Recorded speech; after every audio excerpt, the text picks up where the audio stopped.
નમસ્કાર દર્શક મિત્રો, હું છું રિપોર્ટર યાસીન બાબોર અને આપ જોઈ રહ્યા છો ફતેપુરા લાઈવ।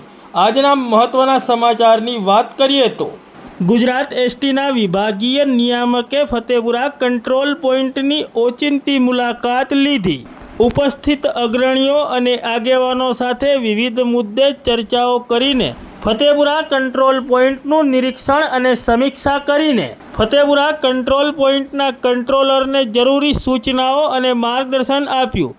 તારીખ 24 સપ્ટેમ્બર 2024 અને મંગળવારના રોજ સાંજે 7 વાગે મળતી માહિતી પ્રમાણે ગુજરાત એસટીના ગોધરા વિભાગના વિભાગીય નિયામકે ફતેપુરા કંટ્રોલ પોઈન્ટની આજે ઓચિંતી મુલાકાત લીધી હતી અને કંટ્રોલ પોઈન્ટ ખાતે ઉપસ્થિત અગ્રણીઓ અને આગેવાનો સાથે વિવિધ મુદ્દે ચર્ચાઓ અને વિચારણાઓ કરી હતી। તેમજ ફતેપુરા એસટી કંટ્રોલ પોઈન્ટનું નિરીક્ષણ કરીને સમીક્ષા કરીને ફતેપુરા એસટી કંટ્રોલ પોઈન્ટના કંટ્રોલર ગુલાબ પારગીને જરૂરી સૂચનાઓ અને માર્ગદર્શન આપ્યું હતું। તેમજ સફાઈ બાબતે જરૂરી ચર્ચાઓ કરી હતી।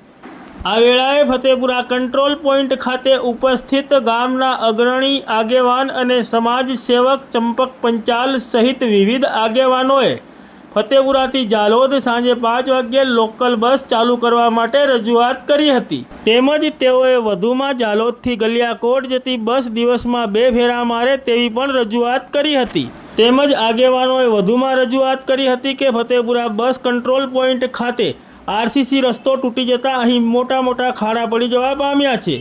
આ બાબતે વિભાગીય નિયામકે તાત્કાલિક કંટ્રોલરને આ ખાડા પૂરવા માટે સૂચના કરી હતી।